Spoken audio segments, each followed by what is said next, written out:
Hello dear student, कैसे हो आप लोग। आई थिंक आप सभी बहुत अच्छे होंगे।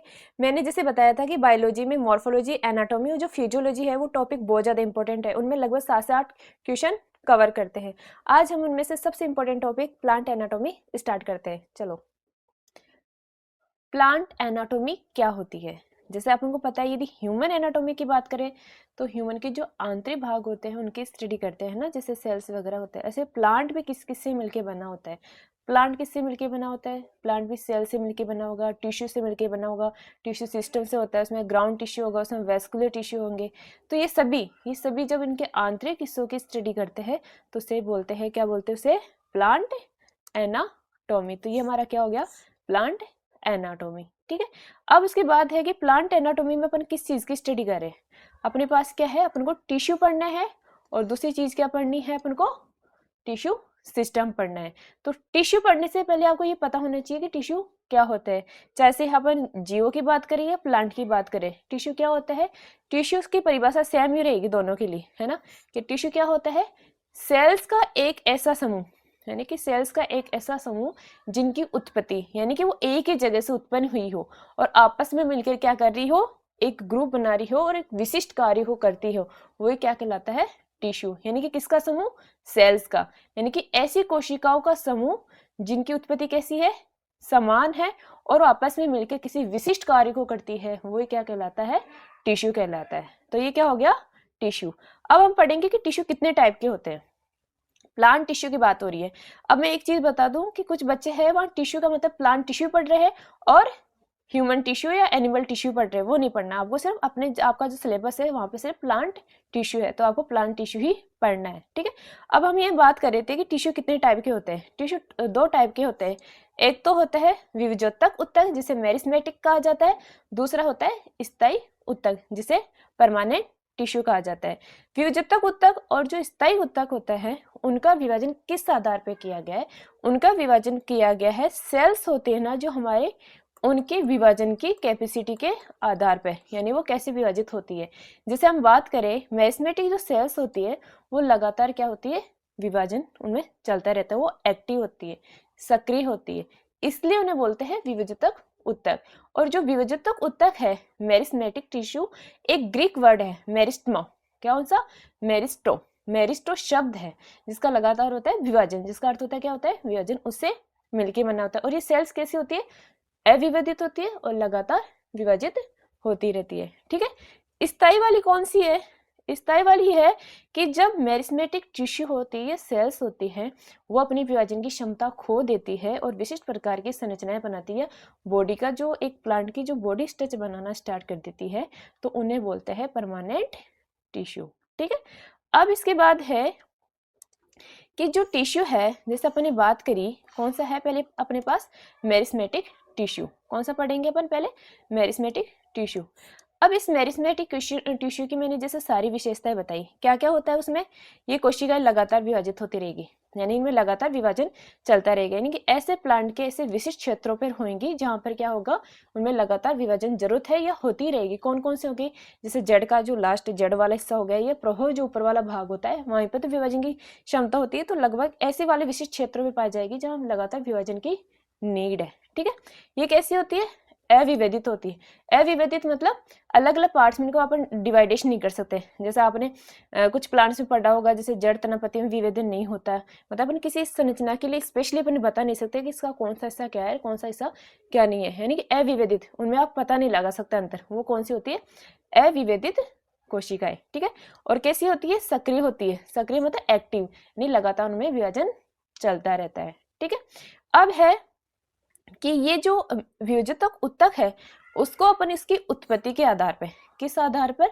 उत्पत्ति के आधार पर। ठीक है। कि उसके ओरिजिन, ये कहाँ से कैसे पैदा हुए, उसके हिसाब से है कितने भागों में बांटा गया है? 2 भागों में बांटा गया है। एक तो कौन सा होता है? प्राइमरी। ठीक है। दूसरा कौन सा होता है? सेकेंडरी। किसकी बात हो रही है? ये मेरिस्मेटिक टिश्यू की बात हो रही है। ठीक है। तो प्राइमरी का मतलब होता है कि है ना, जैसे अपन यदि अपनी बात करें तो कोई भी छोटा बच्चा आपने देखा होगा, कोई भी प्लांट देखा होगा, वो पहले क्या करता है? लंबाई में ग्रोथ करता है। जब वो लंबा हो जाता है, फुल उसकी लेंथ बढ़ जाती है, किसी बच्चे की मान लो या किसी भी प्लांट की मान लो, उसके बाद उसकी ग्रोथ कैसे होने लगती है? मोटाई में होने लगती है। तो जो प्राइमरी जो ग्रोथ होगी वो हमेशा कौन सी होती है, लंबाई, यानी कि किसी भी चीज की लंबाई बढ़ना वो क्या होगी, प्राइमरी ग्रोथ होगी। और जब प्राइमरी ग्रोथ पूरी हो जाती है उसके बाद क्या होती है, अपनी मोटाई बढ़ना हो जाती है। ये अपन में भी देखा जाता है, पहले अपन लंबाई में बढ़ते हैं फिर धीरे धीरे अपन मोटाई में बढ़ते हैं। ऐसे प्लांट्स में होता है, पहले क्या बढ़ते हैं वो फुल लंबाई में बढ़ते हैं, फिर उसमें धीरे धीरे मोटाई बढ़ने लगती है। तो जो लंबाई के लिए जिम्मेदार होते हैं वो कौन से हो गए, प्राथमिक व्यूजोतक, ठीक है, जो किसके लिए जिम्मेदार है, लंबाई के लिए जिम्मेदार है, ठीक है।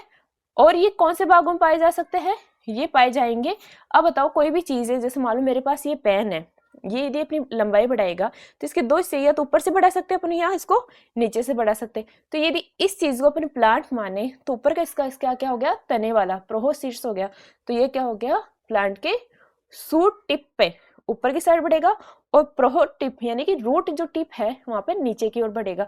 तो प्राइमरी ग्रोथ कहाँ हो सकती है, शीर्षत यानी कि एपिकल वाले भागों में हो सकते हैं। कौन से भागों में हो सकती है, एपिकल।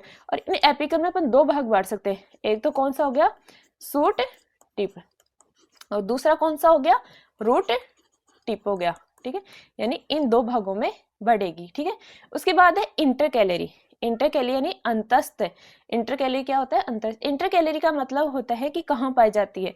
इंटरकैलरी का मतलब ये होता है कि जो घास वगैरह होती है, आपने देखा होगा कि अपने आसपास जब घास वगैरह उग जाती है, आप उनको उखाड़ के फेंक देते हो या काटते हो, तो थोड़े दिन बाद वो वापस ग्रोथ कर जाती है। या जानवर जो घास को खाते हैं, थोड़े दिन बाद देखते हैं वो वापस उग जाती है, वापस जब जानवर खा लेते हैं जो सो शाकाहारी, ठीक है, जैसे ही वापस खाते हैं तो वापस वो घास क्या करती है, उगने लगती है। क्यों, क्योंकि जो घास होती है उसमें क्या पाई जाती है, इस टाइप की होती है, बीच बीच में क्या पाई जाती है, नोड पाई जाती है ना।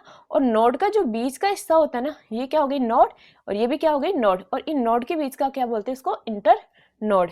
तो जो ये तो क्या है, जो नोड के बीच वाली हिस्सा है वो तो क्या है, स्थायी। कौन सी टिश्यू हो गई, स्थायी। तो स्थायी टिश्यू के बीच वाला जो हिस्सा है यदि पुनः ग्रोथ कर जाता है तो उसे बोलते हैं इंटरकैलरी। वो किसके कारण जिम्मेदार है, इंटरकैलरी के कारण। तो जो घास वगैरह पौधे होते हैं उनमें जो जानवर, जो शाकाहारी जानवर जब खा जाते हैं उनको, तो उनकी जो ग्रोथ होती है वो भी तो लंबाई में बढ़ रही है तरीके से, तो लंबाई के लिए जिम्मेदार है, ठीक है। तो वो किसके कारण होती है, वो इंटरकैलरी टिश्यू के कारण होती है, ठीक है। अब बात करते हैं हम सेकेंडरी मेरिस्मेटिक। किसकी बात करें, सेकेंडरी की बात करें। तो सेकेंडरी आपको पता है, मैंने अभी बताया है कि प्राइमरी किसके लिए जिम्मेदार है, लंबाई के लिए। प्राइमरी कहाँ जिम्मेदार है, लंबाई के लिए, लेकिन सेकेंडरी मैंने किसके लिए बताया, सेकेंडरी ग्रोथ किसके लिए जिम्मेदार होती है, मोटाई के लिए, ठीक है। तो किसके लिए जिम्मेदार हो गई, मोटाई के लिए। अब इसमें जो मेरिस्मेटिक, जो इसमें टिश्यू आता है, अपन किसकी बात करें, अभी तो मेरिस्मेटिक टिश्यू की तो बात करें। मेरिस्मेटिक टिश्यू में अपन ने दो पढ़े, कौन कौन से, प्राइमरी और सेकेंडरी। प्राइमरी किसके लिए जिम्मेदार है, पौधे की लंबाई के लिए, और सेकेंडरी किसके लिए जिम्मेदार है, मोटाई के लिए। तो अपन किसकी स्टडी कर रहे हैं अभी, सेकेंडरी के लिए, ठीक है। तो सेकेंडरी किसके लिए जिम्मेदार होता है, प्लांट की मोटाई के लिए जिम्मेदार होता है, और उस ग्रोथ को बोलते हैं हमें सेकेंडरी ग्रोथ के लिए। और जो लंबाई बढ़ाता है उसको क्या बोल रहे थे हम, प्राइमरी ग्रोथ। तो एक बार वापस थोड़ा सा आपका रिवीजन करा दूं कि ना, अपने किसके सेल्स के डिवाइडेशन होने या नहीं होने के आधार पर अपने मेरिस्मेटिक और परमानेंट दो टिश्यू में बांटा था। अब मेरिस्मेटिक में दो थे, ये तो प्राइमरी और सेकेंडरी। प्राइमरी में अपने पढ़ा था कौन सा, शीर्षत, और दूसरा इंटरकैलरी। और जो सेकेंडरी है उसमें अपन कौन सा पढ़ रहे, पार्श्व, यानी कि लेटरल मेरिस्मेट। लेटरल यानी पार्श्व, तो पार्श्व क्या करेगा, उस प्लांट की ग्रोथ बढ़ाने का कार्य करेगा, यानी कि सेकेंडरी यानी पार्श्व, पार्श्व यानी साइड वाली, तो वो कौन सी हो गई, मोटाई बढ़ाने के लिए करता है, ठीक है। अब लेटरल जो मेरिस्मेटिक टिश्यू है ये भी अपन दो चीजों में बांट सकते हैं। इसमें के लिए क्या जिम्मेदार होती है, कैम्बियम, यानी कि जो मोटाई के लिए कौन जिम्मेदार होती है, वो होती है कैम्बियम। कैम्बियम क्या होती है, आपको एक सिंपल तरीके से बताती हूँ। कैम्बियम ये होते हैं कि जो वेस्कुलर टिश्यू होते हैं प्लांट में, एक तो होता है जाइलम होता है, एक फ्लोएम होता है। फ्लोएम बाहर के होता है और जाइलम अंदर की साइड होता है। इनमें एक रिंग पाई जाती है, वो रिंग क्या होती है, कैम्बियम होती है।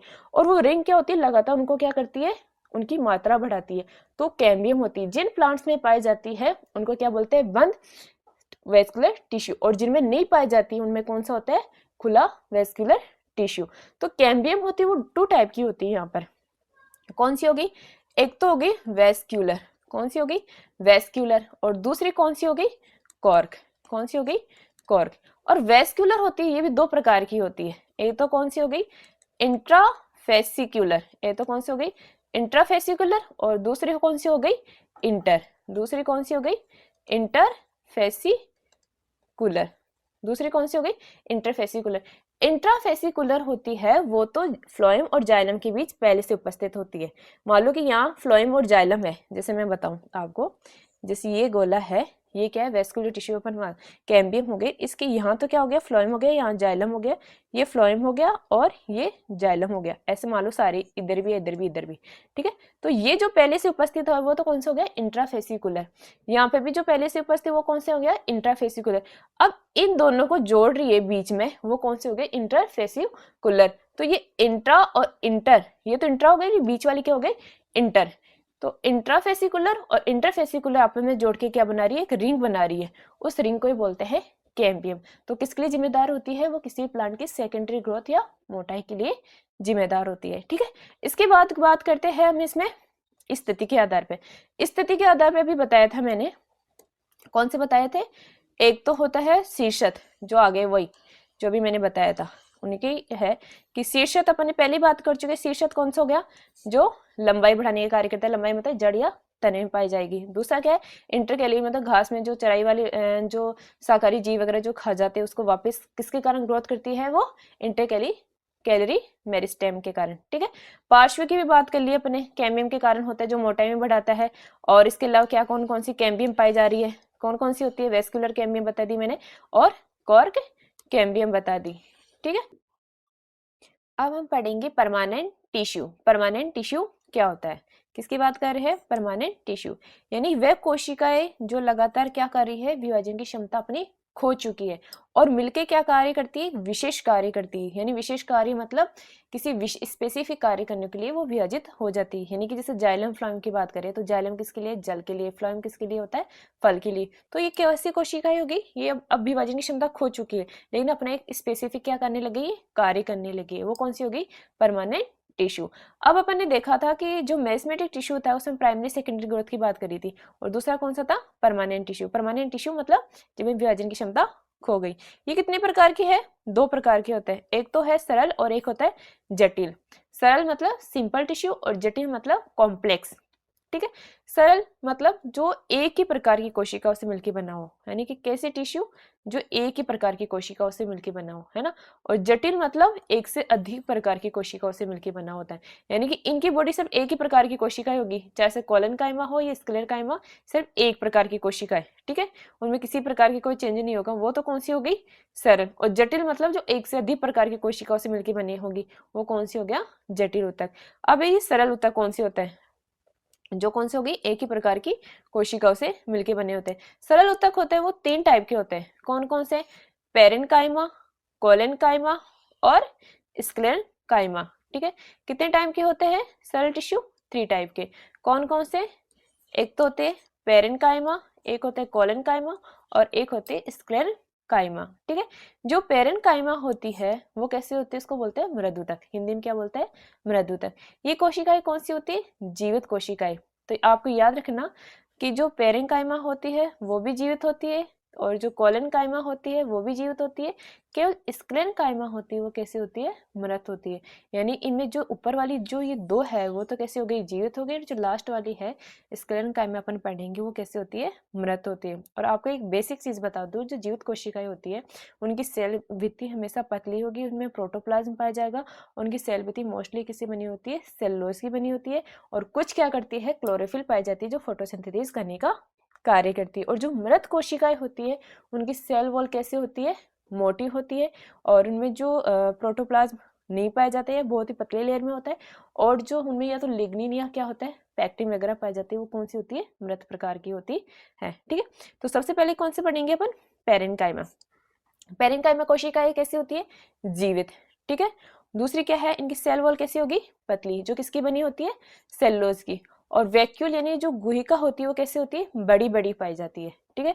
और इनका मुख्य कार्य क्या होता है? भोजन संग्रह करना।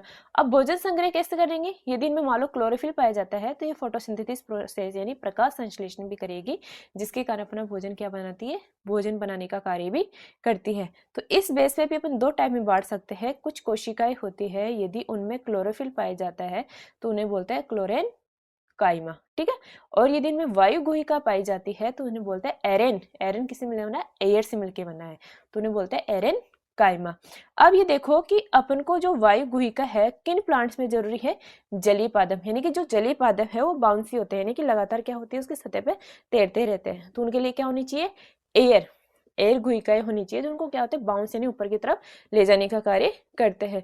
तो वो कौन सी होते हैं, कौन से सिंपल टिश्यू होते हैं उनमें, एरेनकाइमा। ठीक है, इनका आकार भी इंपॉर्टेंट है, आकार होता है इनका गोल हो सकता है, अंडाकार हो सकता है या बहुकोणीय भी हो सकता है। ठीक है, अब दूसरी बात करते हैं हम किसकी, कोलेन काइमा। किसकी बात कर रहे हैं, कोलेन काइमा की। ठीक है, कोलेन काइमा होती है वो कौन, इसका हिंदी में क्या नाम होता है, स्थूल कोण की। स्थूल कोण यानी यही एक चीज समझ, तो कोण यानी कोनों पर, स्थूल यानी कि उसका वो मतलब जो पेस्ट होता है उसकी बात हो रही है। ठीक है, ये कैसी का एक कोशिकाएं कैसी होती है, जीवित होती है। कोनों पर क्या होती है, मैंने बताया ना स्थूल कोणिका नाम से हो रहा है, इनके जो कोने होते हैं वहां पर छोटे छोटे क्या होते हैं, स्थूल बने हुए होते हैं। तो कैसे होते हैं, कोनों पर असमान मोटाई की होती है, यानी कि मान लो कि इस टाइप की ऐसे ये होती है ना, ये इस टाइप की सेल, तो इनके जो कोने होते हैं वहां पर क्या पाए जाते हैं, ये असमान मोटाई की होती है। और क्या क्या किस किस की बनी होती है, पैक्टिन, हेमोसेलुलोज या सेलुलोज की। ठीक है, जैसे कोलन जो अपन ने पेरेंकाइमा बात करी थी वो तो सेलुलोज की बनी होती है, कोलन काइमा की बात करें वो तो किसकी होती है, सेलुलोज, हेमोसेलुलोज और पैक्टिन। अलग क्या हो गया, पैक्टिन और हेमोसेलुलोज।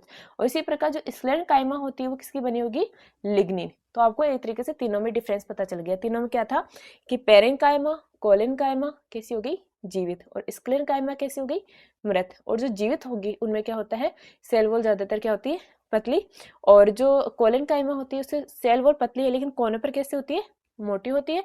और जो स्क्लेरकाइमा होती है उसमें किसकी बनी होती है, उनके लगभग मोटी है, बहुत ही कम उसमें क्या पाया जाएगा, उसमें वायु गुहिकाएं यानी मतलब गुहिकाएं बहुत कम पाई जाएगी।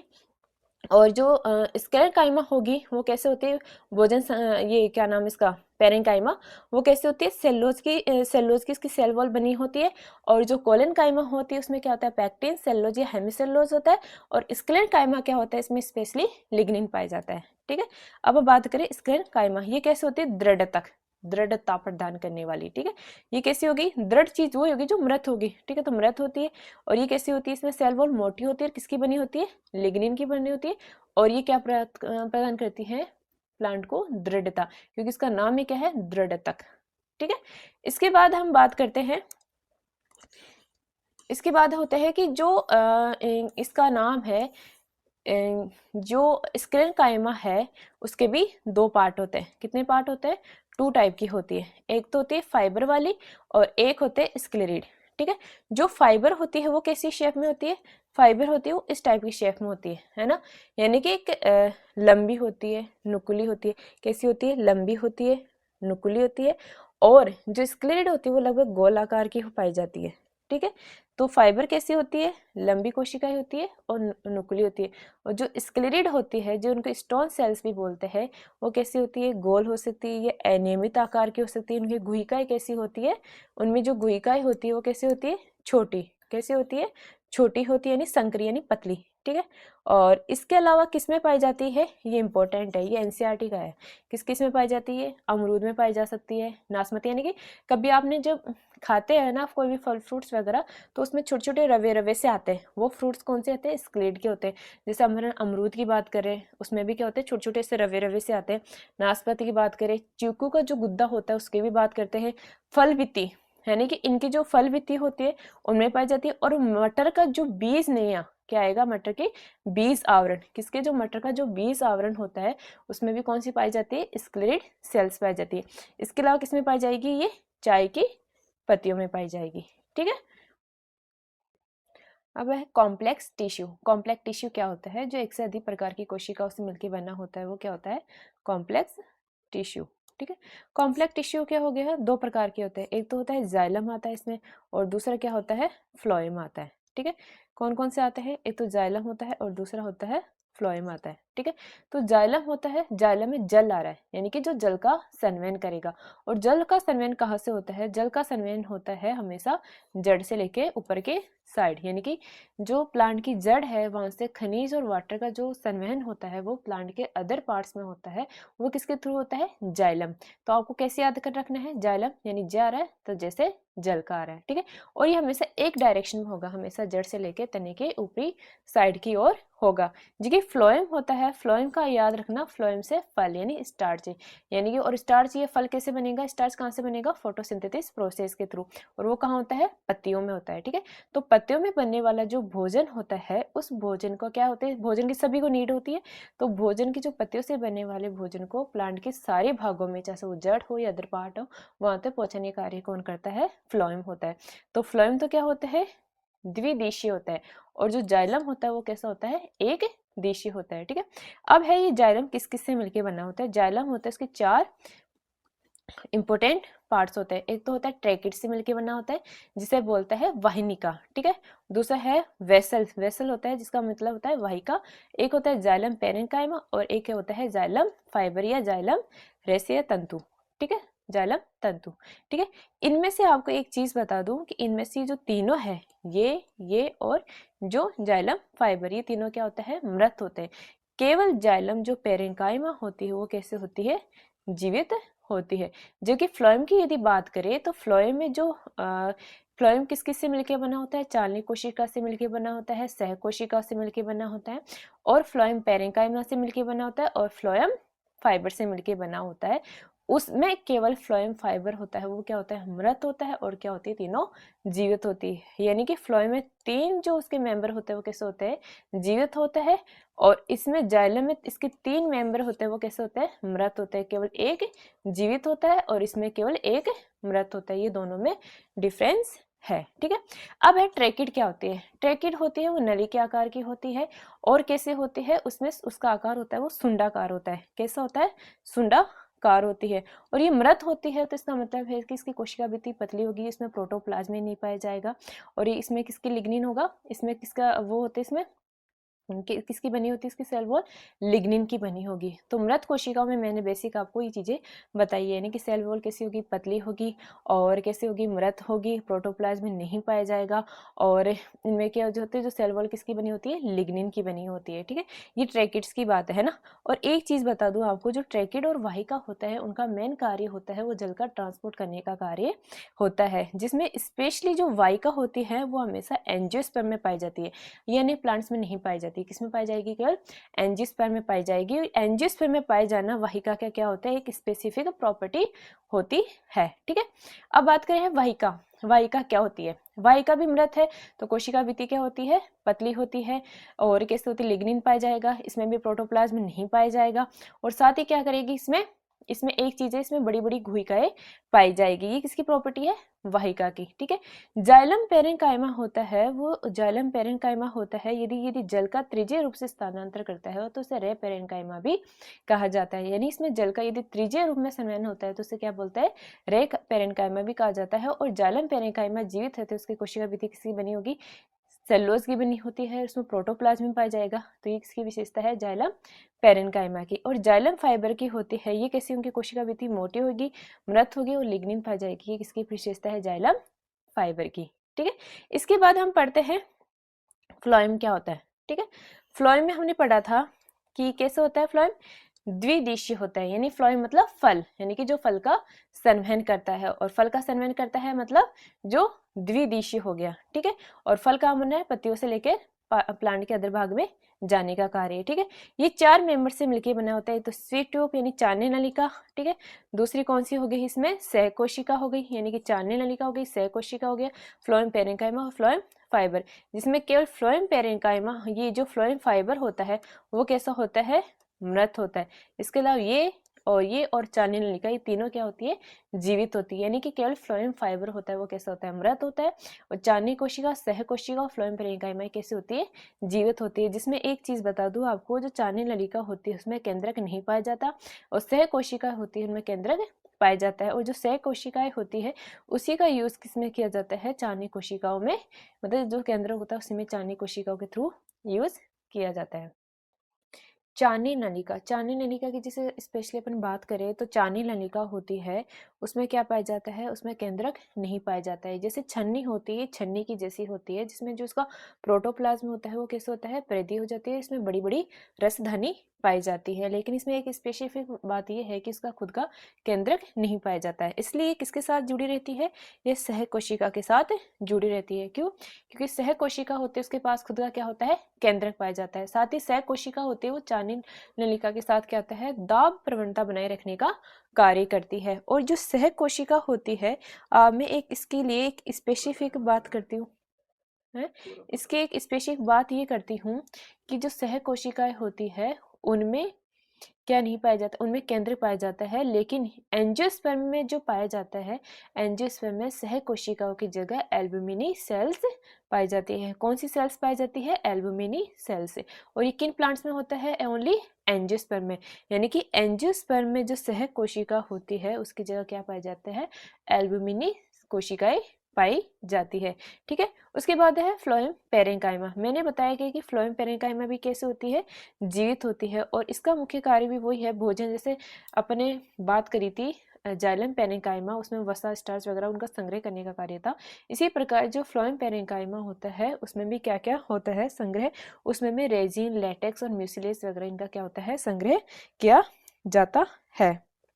ठीक है, और इसकी जो कोशिका भित्ति होती है वो किसकी बनी होती है, सेलुलोज की बनी होती है। फिर है फ्लोएम फाइबर। फ्लोएम फाइबर होते हैं, ये मृत होते हैं। तो मृत जो मृत कोशिकाएं होती है उनकी कोशिका भित्ति कैसे होती है, मोटी होती है और कैसे होती है, मृत होती है। ठीक है, तो कौन सी हो गई ये, फ्लोएम फाइबर।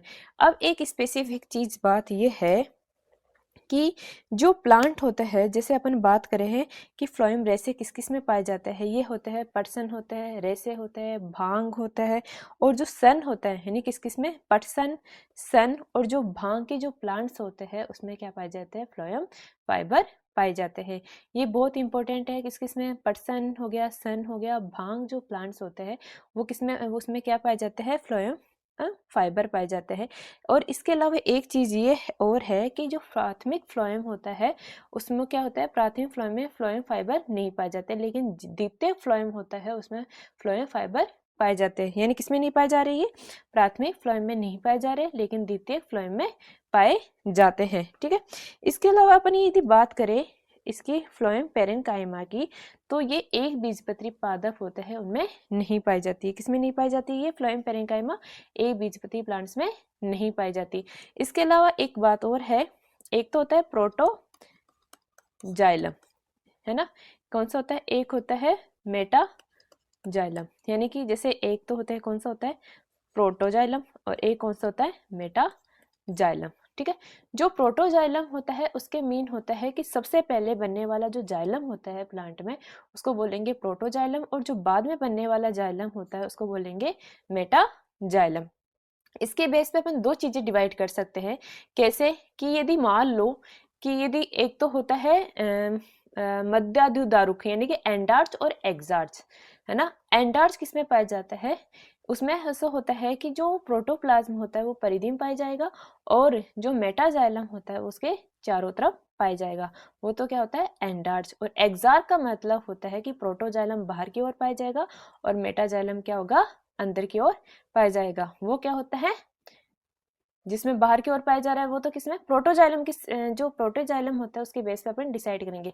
प्रोटोजाइलम बाहर की ओर पाया जा रहा है तो उसे बोलते हैं एक्सार, यानी मेटाजाइलम अपने आप ही अंदर की ओर हो गया, कहाँ पर, केंद्र की ओर। ठीक है, और यदि प्रोटोजाइलम केंद्र की ओर पाया जाता है और मेटाजाइलम बाहर की ओर पाया जाएगा तो उसे बोल देंगे एंडार्च। ये तो होता है प्रोटोजाइलम और मेटाजाइलम की बात। इसी प्रकार यदि प्रोटोफ्लोएम और मेटाफ्लोएम यानी कि प्रोटोफ्लोएम और मेटाफ्लोएम की बात करें तो प्रोटोफ्लोएम का मतलब होता है, जो प्रोटोफ्लोएम होता है उसमें चानी नलिकाएं कैसी होती है, संकरी होती है, और जो मेटाफ्लोएम होते हैं उसमें चानी नलिकाएं कैसी होती है, बड़ी नलिकाएं होती है। हमारा आज टिश्यू जो अपना टॉपिक था वो यहीं पर कंप्लीट हो गया। नेक्स्ट वीडियो में अपन टिश्यू सिस्टम और सेकेंडरी ग्रोथ के बारे में पढ़ेंगे। Thank you.